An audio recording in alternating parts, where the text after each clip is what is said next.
A wilderness of wind and rock, one of Europe's last wild places, a hunting ground for some of the world's most magnificent birds.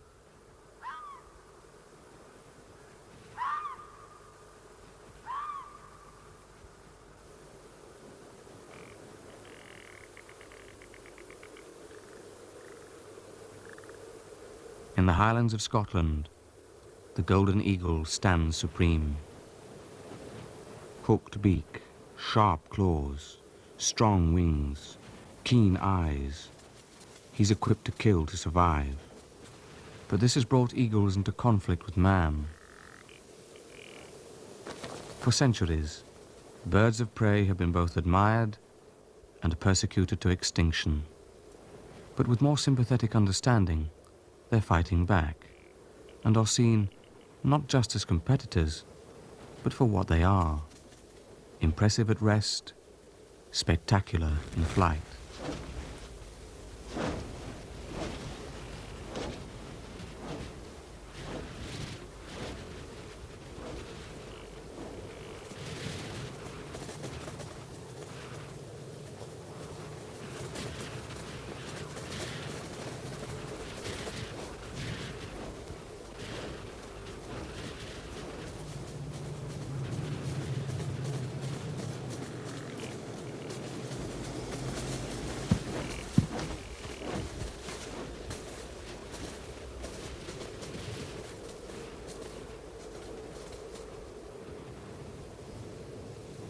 All wildlife needs space to survive, and in the harsh world of the high tops, mountain hares are spread thinly, so eagles must range far in search of food. Golden eagles are one of Europe's largest birds, but by soaring on their 7-foot wingspan in mountain updrafts, they expend little energy in their endless quest for prey.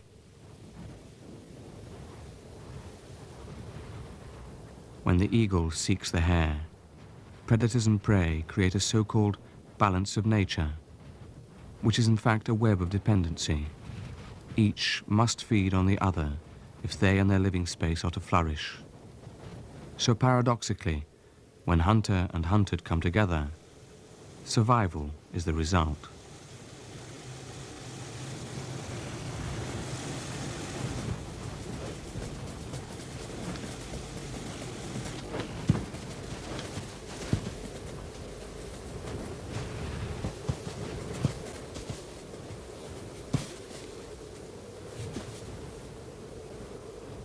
Death for the hare means life for this male eagle, and food for his mate, who needs to increase her body weight before she can produce eggs. This extra weight makes her less efficient at hunting, so she becomes increasingly dependent upon him for food. Despite the snows of early March, egg-laying is imminent, and since the largest birds of prey take the longest to raise their young, they're the first to nest.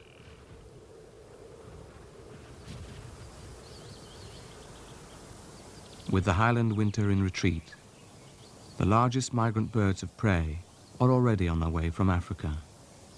Among them is a very special bird, one which was driven away from Scotland in the 19th century, but after nearly 50 years, returned successfully: the osprey.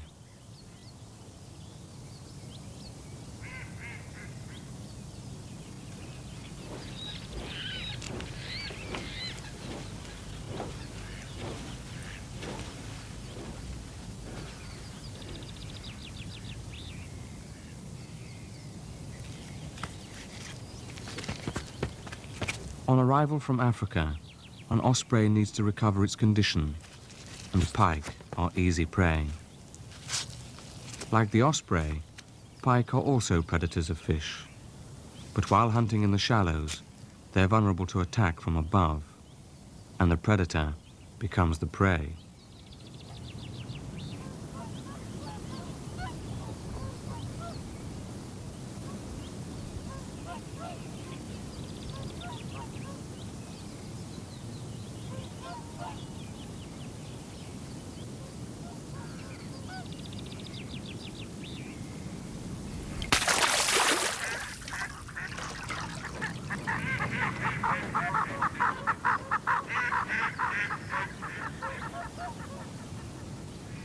Apart from food, nest sites are vital to all birds of prey, and as they're often traditional, passed on from generation to generation, they're a focus of springtime activity.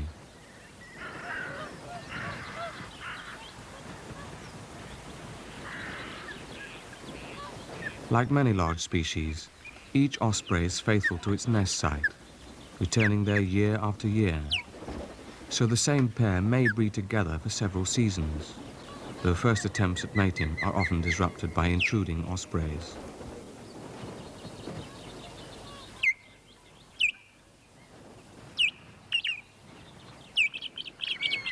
The pair try to defend the nest site by using special calls and aggressive flight, and attempts by intruding males at site takeovers, or rape, are vigorously resisted.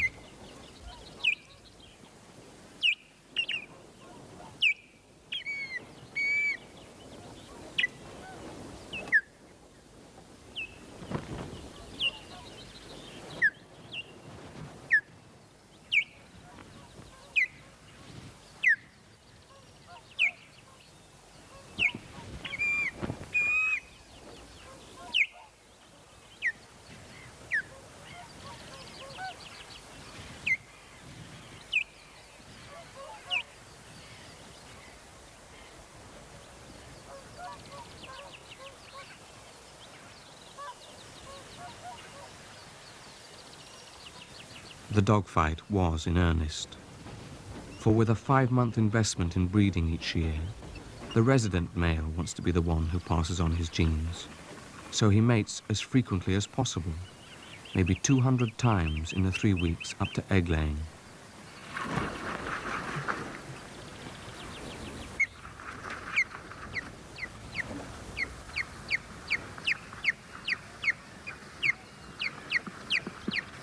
Food shortage may make her unreceptive, even encourage her to seek another mate. So he must weigh the advantages of feeding her against the risks of absence while hunting.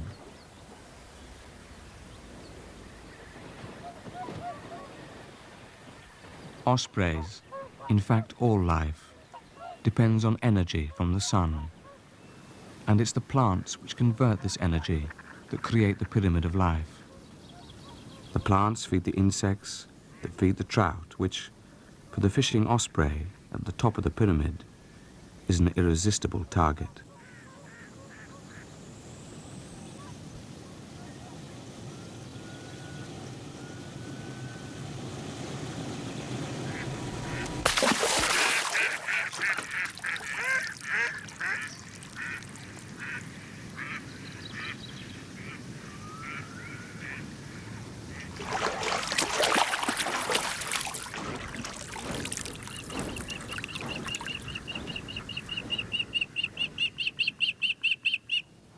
Fishing success might be only 1 dive in 6 and take up to 2 hours. So while her mate is away, the female repairs the nest and defends it from intruders. She also attends to the eggs and small chicks, while her mate provides the food, a division of duties used by most birds of prey.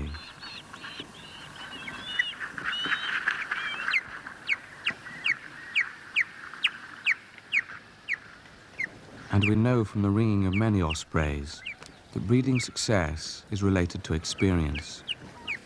So pairs that have bred together before, like these two, are more successful than first-timers.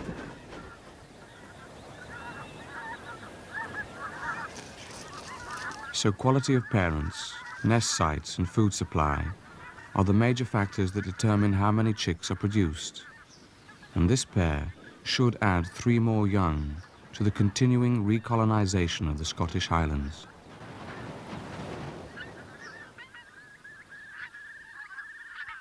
But not all birds of prey are monogamous like eagles and ospreys. Some practice polygamy, and April on the heather moors is the setting for some spectacular female aerobatics.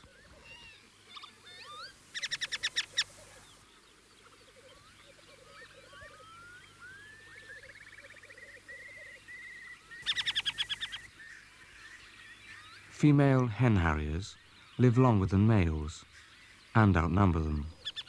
So it's the females who must sometimes attract a mate, even if they have to share him with several others. These displays also serve to establish territory, and the sprig of heather she's carrying advertises her intentions.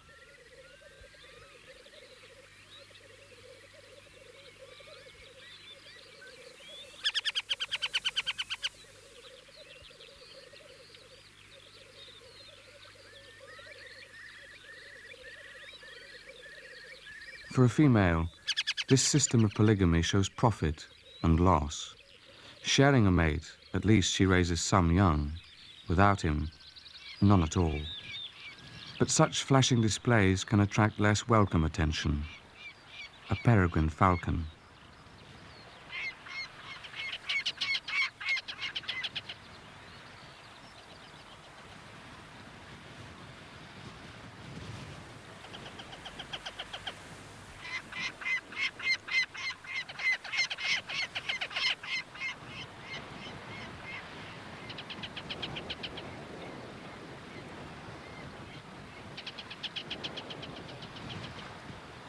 These skirmishes are seldom serious, but when birds of prey share the same hunting ground, even if not the same prey, animosity always lingers.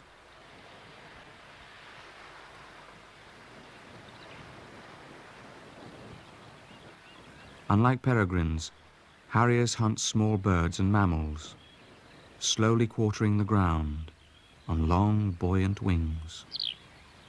But there is yet another moorland predator sharing the open hillsides, one which also has a hooked beak and sharp eyes.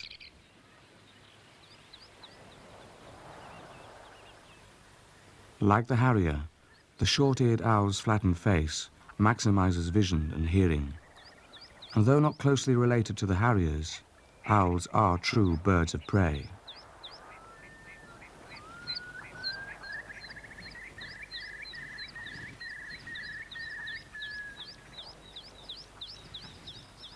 The presence of both owl and harrier in the same habitat shows how design for a common purpose can produce birds of great similarity.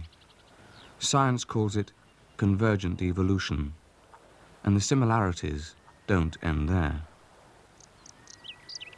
Both owl and harrier nest on the ground, but only the owl depends on field voles when breeding. The snag is, vole numbers vary from year to year, so owls are only plentiful in years when there are plenty of voles.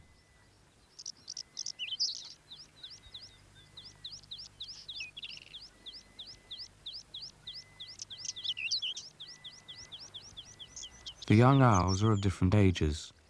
Some are quite large, even when eggs are still unhatched, and there's a good reason for this. Birds that depend on fluctuating food supplies lay large clutches of eggs, which are incubated from the first laid. Then if the food fails, only the youngest chicks may die, and in a good year, all may survive.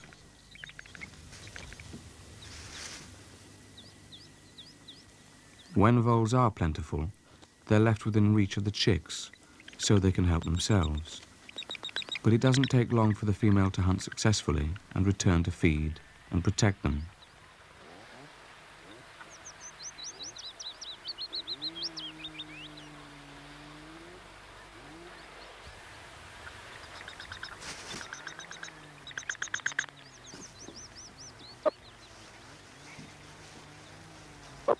In a good year, as many as a dozen chicks can be raised. But when vole numbers decline, the adults become nomadic, wandering over large areas of the uplands in search of the little rodents. But this year, there is no shortage.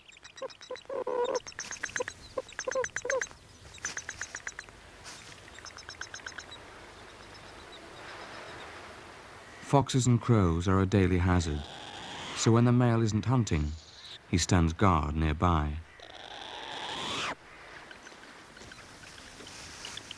When food is plentiful, the female ensures the weakest get their share. The more precocious help themselves.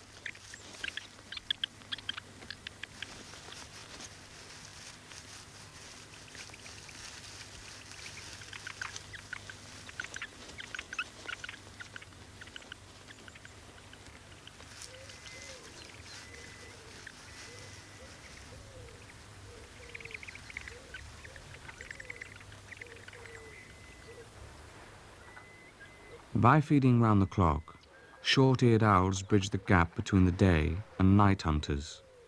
So by late evening, when most birds of prey have gone to roost, the lowland woods echo to the calls that announce the coming of darkness, and the night watch takes over.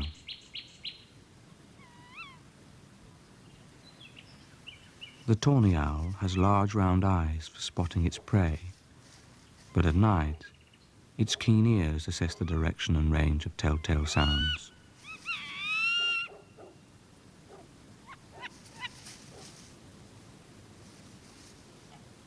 A ghostly hunter, designed for darkness, each wing beat muffled by feathers, so soft that the wood mouse hears nothing, until it's too late.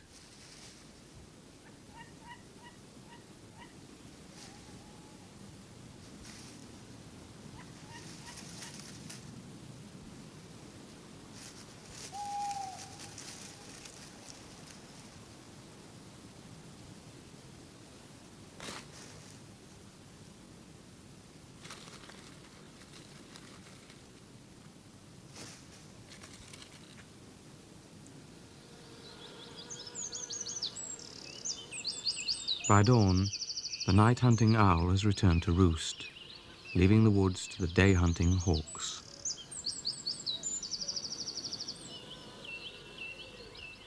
These summer woods are alive with insects, providing not just food for the residents, but drawing millions of migrant songbirds from Africa, prey for the specialist bird catchers, such as sparrowhawks.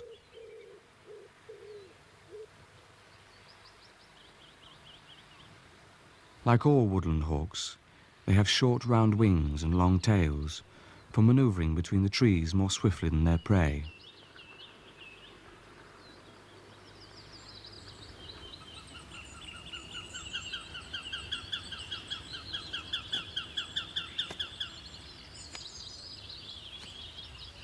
The agile male does most of the hunting early in the breeding season and calls the female off the nest to receive the food.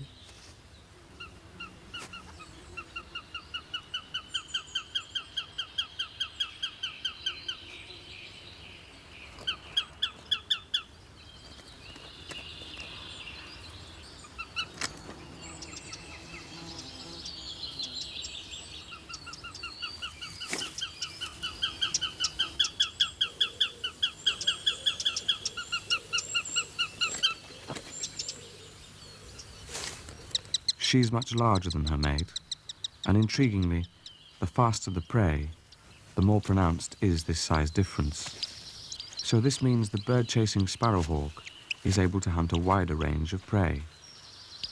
The male hunts small to medium-sized birds. She will pursue them up to the size of wood pigeons. But when the chicks are well grown, both parents concentrate on the annual feast of fledglings.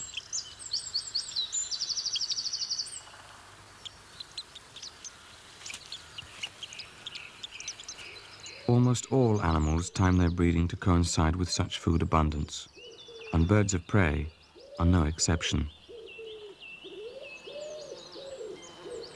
While the insects attract summer songbirds, so these migrants themselves draw birds of prey from Africa, and southern heaths become their stronghold.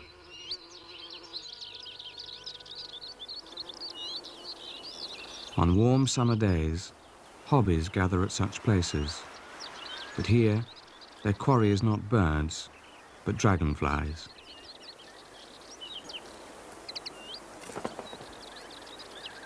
The hobby is a true falcon, its long pointed wings producing the speed for catching prey in open country.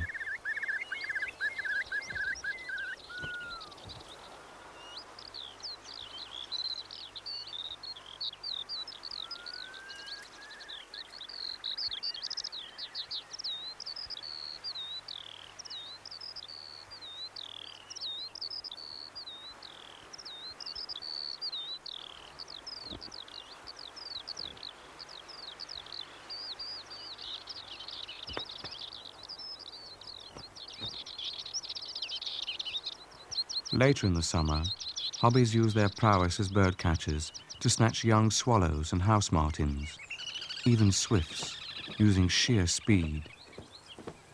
But on sunny summer days, these heathland ponds provide easier hunting.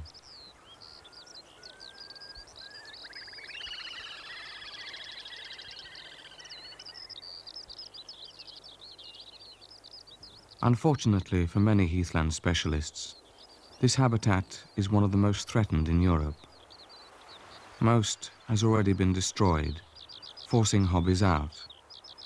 And though they are still able to breed on farmland, albeit at lower density, intensive farming has not proved so kind to one of our best-loved birds of prey, the pale hunter of marsh and meadow. Dawn in the English countryside of Constable, a land of clean rivers, lush pastures, and old trees. Home to one of the natural world's most beautiful hunters, the barn owl.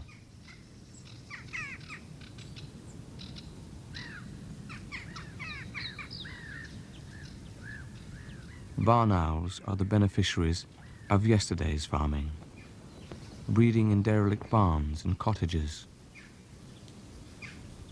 From these secret corners, the waking owls sail out over the water meadows, using both eyesight and hearing to seek out mice and voles.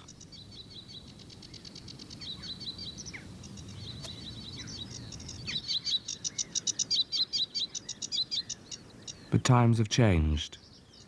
Barn owls now find such watercolor landscapes increasingly rare. Forced to hunt in less suitable habitat, they face a food shortage, and in times of hardship, especially cold winters, many die.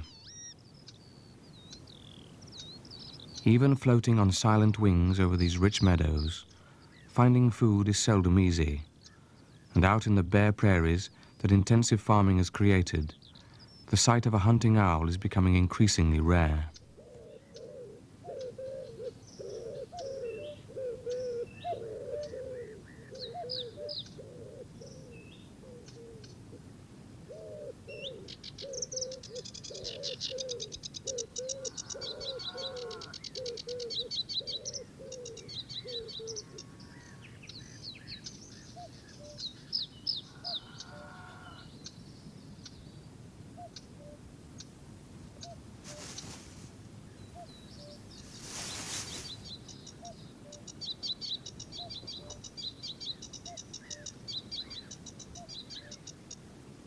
Sadly, the old meadows and their drifting owls are buried under mountains of surplus cereals, created by an international system of subsidies.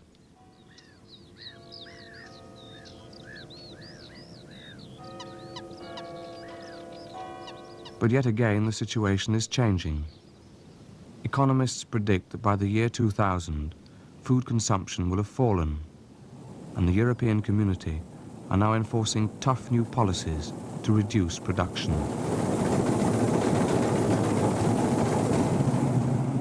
So wildlife may yet benefit from a return to more sympathetic farming. Already farmers are adjusting production or risking bankruptcy, much as birds of prey must adapt or die. And one has already adapted to man's creations with great success.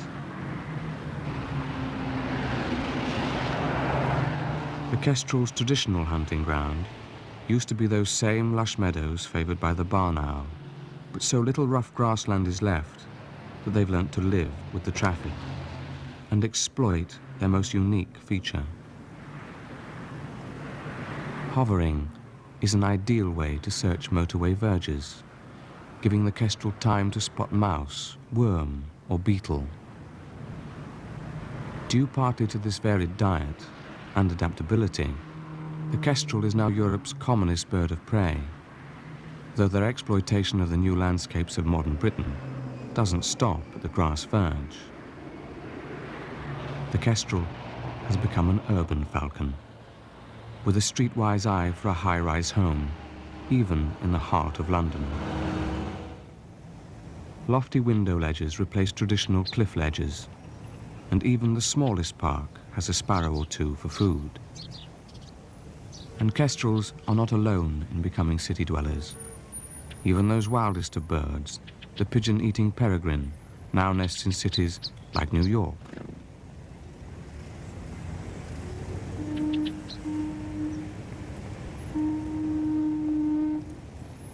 But however adaptable the species, birds of prey will die if the laws passed by the world's parliaments do not protect wildlife and the environment. And these laws must be enforced. In Britain, despite protective legislation, special habitats are still destroyed, rivers polluted, birds of prey trapped, poisoned and shot.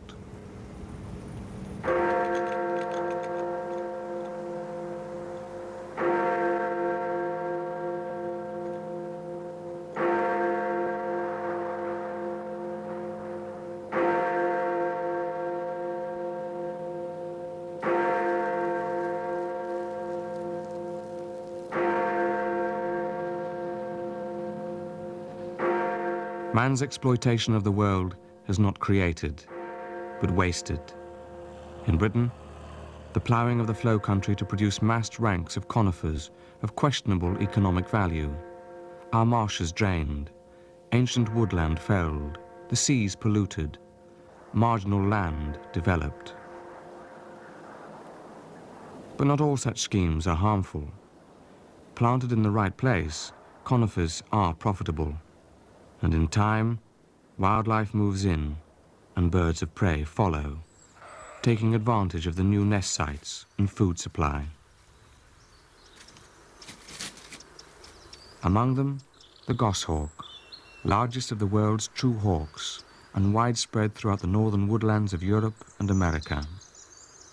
Centuries ago, the felling of woodland followed by persecution meant goshawks ceased to breed in Britain, and they had to be reintroduced.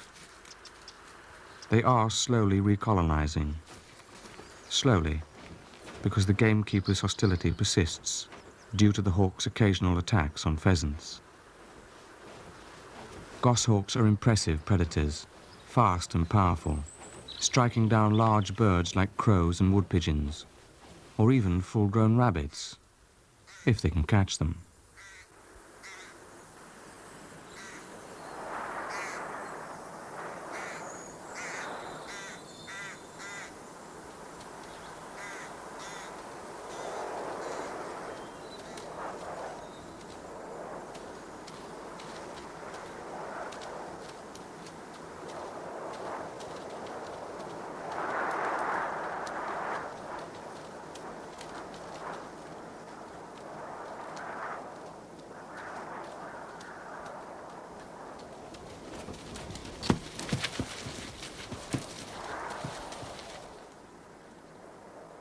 In a few places, goshawks are doing well, but the rising tide of conifers is a mixed blessing. Despite helping our largest hawk, they are harming our smallest falcon. The merlin is a tiny hunter, not much bigger than a thrush, but it's fast, a dashing chaser of small birds in the uplands of Britain.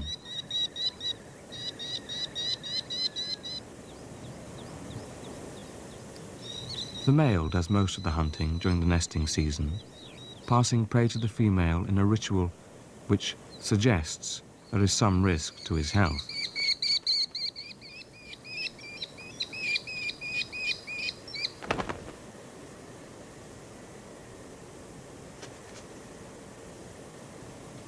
The female has a favorite rock on which to pluck the prey before delivering it to her chick.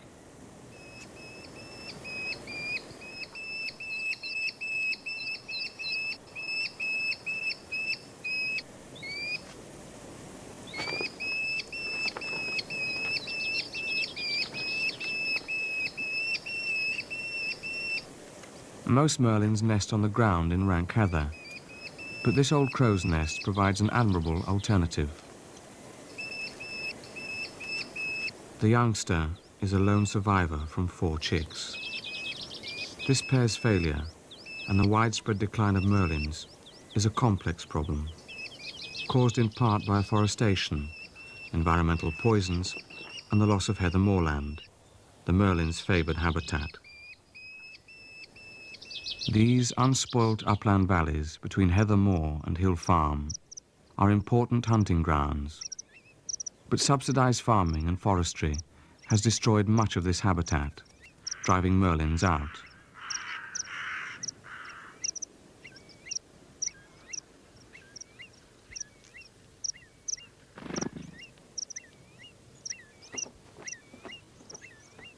Birds of prey illustrate more dramatically than any other our impact on the environment, so often bad, but sometimes good. Ironically, it was man who made these open hillsides in the first place by cutting down the trees, and inadvertently created ideal habitat for the long-winged falcons. Felling of the trees encouraged heather to grow and grouse to breed, providing a quarry for the world's most perfect flying machine. The peregrine is a supreme hunter, a masterpiece of aerodynamic design. Its strategy, a mixture of surprise and speed. Hurtling out of the sun, the stoop may achieve a dazzling 100 miles per hour.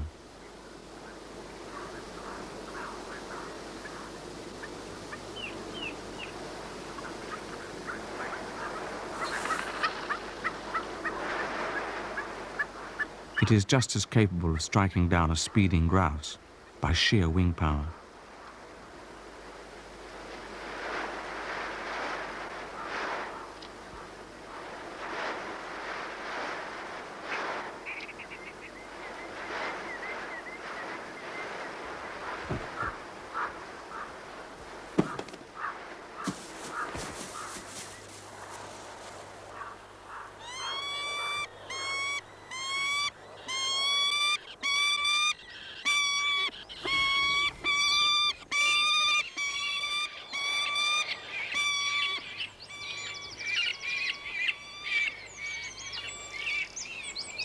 The prey will be brought back to the nest site, where 3 chicks are preparing for their first flight.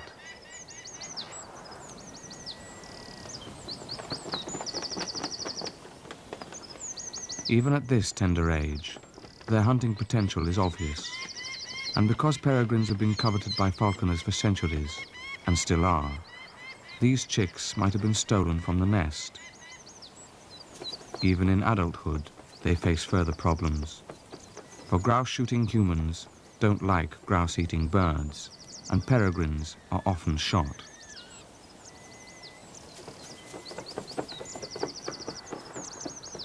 Their survival hangs in the balance, and never more so than when scrambling away from the nest for the first time. To encourage the chicks to fly, the adults purposely starve them, and they become frantic with hunger.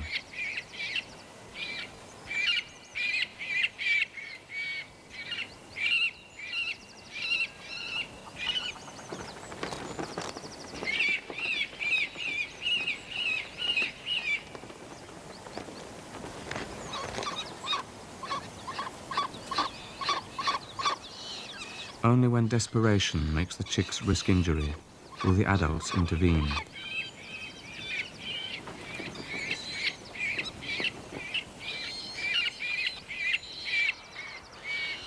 When at last the male brings food, he provokes an aggressive scramble, a case of first come, first served.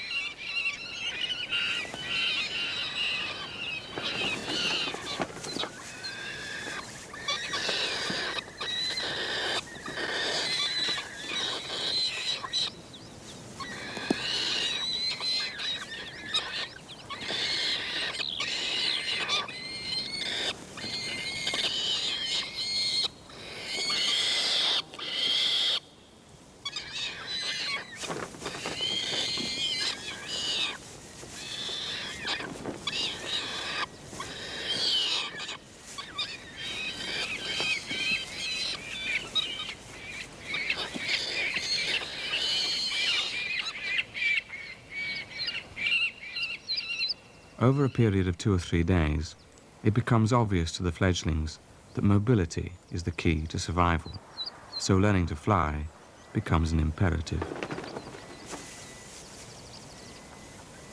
Their first attempts are not as graceful as the encouraging example given by their mother, but practice makes perfect, or not so perfect.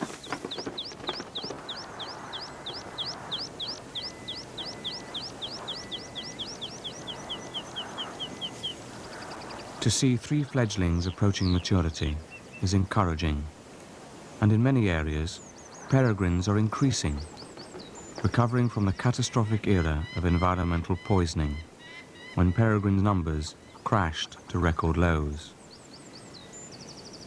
The deadliest pesticides have since been banned in Europe, but not worldwide. Now, their insidious threat is spreading to the wintering grounds of so many of Europe's birds of prey, to the lands where continents meet.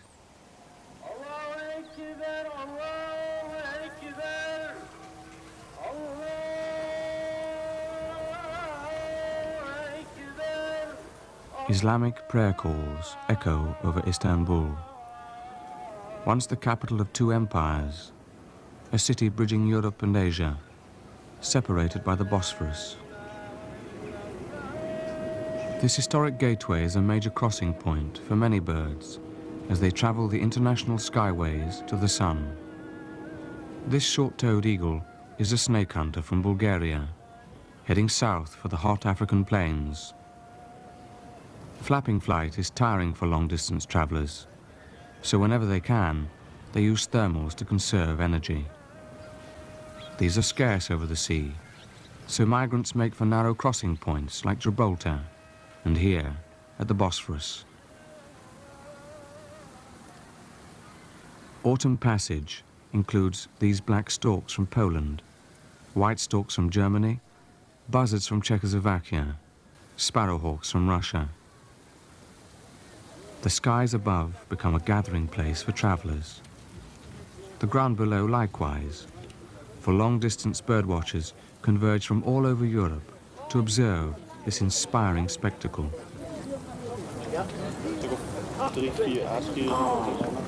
Ça c'est extraordinaire. Oh mais ce balai, c'est un vrai balai, hein? These are lesser spotted eagles from Russia, just a few of the 15,000 to 20,000 passing here each autumn. And it isn't just foreigners who take an interest. The locals are also enthusiastic about the migration, and traveling birds and bird watchers become ambassadors for conservation, who by their presence encourage the Turks to continue their sympathetic attitude to wildlife.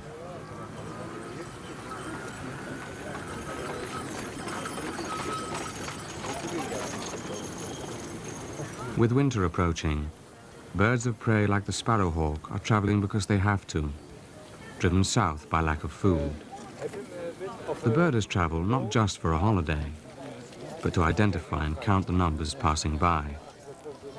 These counts contribute to our understanding of the breeding populations through much of Eastern Europe and Western Russia, and falling numbers give early warning of environmental problems.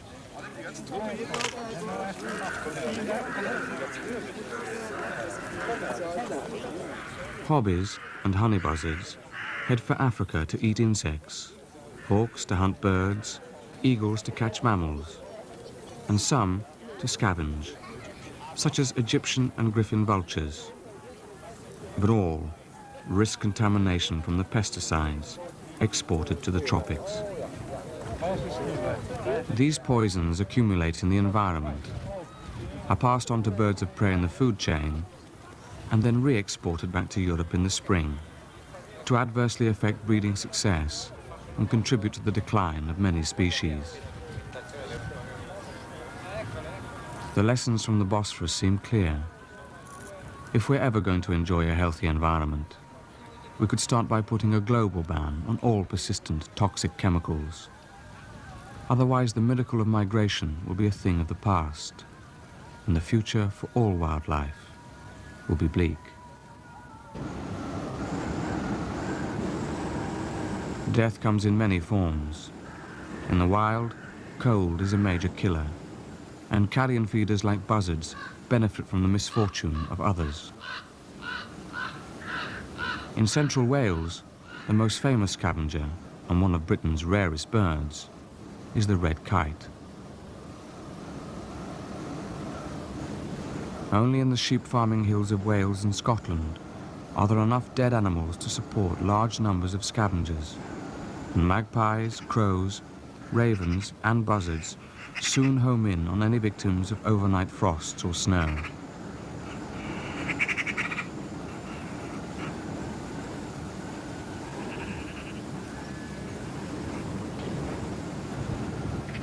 The red kite is a shy bird and awaits the assurance of other carrion eaters before deciding it's safe to land.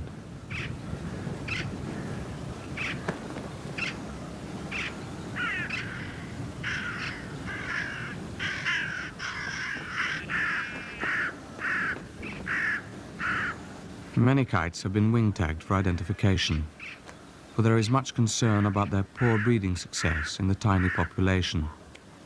Once, they were widespread, even snatching scraps in the streets of London, but persecution drove them to the brink of extinction. Now, only here in the remote, unkeeped hills of mid-Wales have a handful of pairs clung on long enough for more enlightened attitudes to prevail. But their recovery is slow. Even now, bad habits linger, and 1 or 2 red kites are killed each year. They're easy to shoot, even easier to poison, like several other species we persecuted to extinction in Britain. One of these clung on in their distant stronghold, the remote mountains and fjords of northern Norway.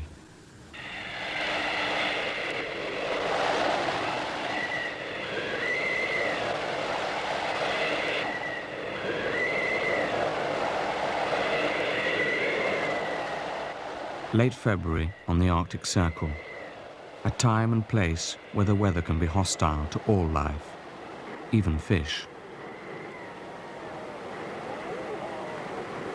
Fierce currents, driven by wind and tide, well up from deep fjords, sweeping fish to the surface so fast they rupture their swim bladders. Rendered helpless, Norwegian haddock are swept ashore, providing food for scavenging birds.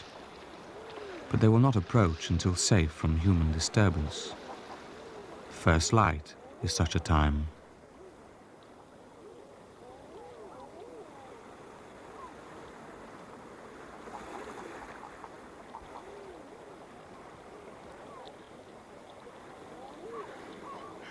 The dying fish attract impressive numbers of sea eagles, as many as 50 here, driven together by the punishing cold of long Arctic nights.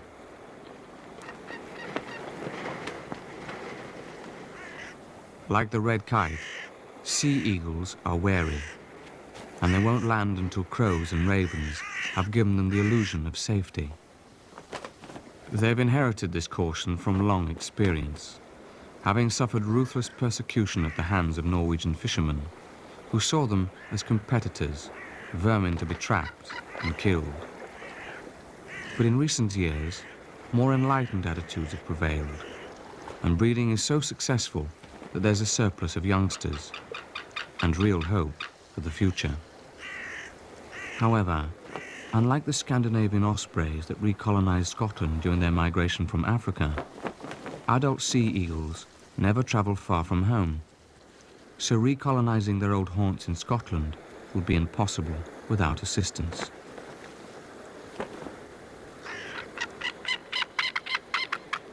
So man lent a hand, and more than 80 youngsters have been exported to the west coast of Scotland. And it's no wonder the Scots wanted them back, for a sea eagle is everything an eagle ought to be. An adult female stands nearly 3 feet high, has a piercing yellow eye, strong yellow talons, razor-sharp claws, a beak like a meat cleaver, and a wingspan of nearly 8 feet. It's the 4th largest eagle in the world, and one of its more formidable hunters.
The western highlands of Scotland, now home for the young eagles imported from Norway, and a place to their liking. There is rich feeding for all birds of prey, and peregrines thrive on the estuaries, which have changed little since sea eagles nested here in the 18th century.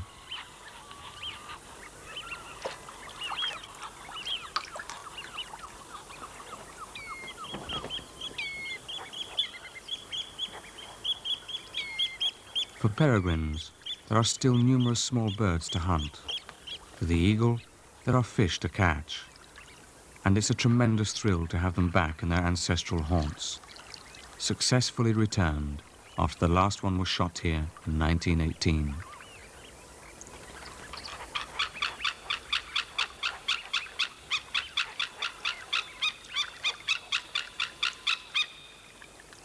The eagles eat a wide range of prey: seabirds, rabbits, fish and carrion.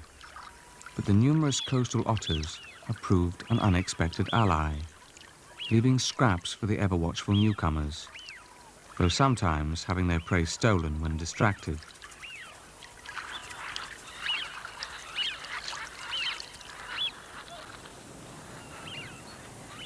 Sometimes the eagles even attempt to catch duck, but only with limited success.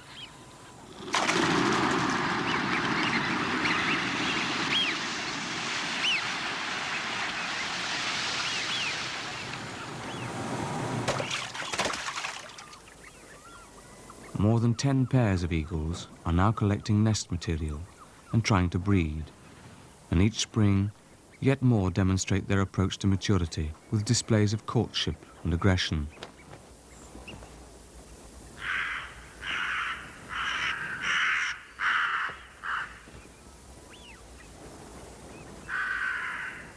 A few pairs have already raised young, the first sea eagles to breed in Scotland for 70 years. A cause for celebration, and an example to show that, given the chance, birds of prey are great survivors.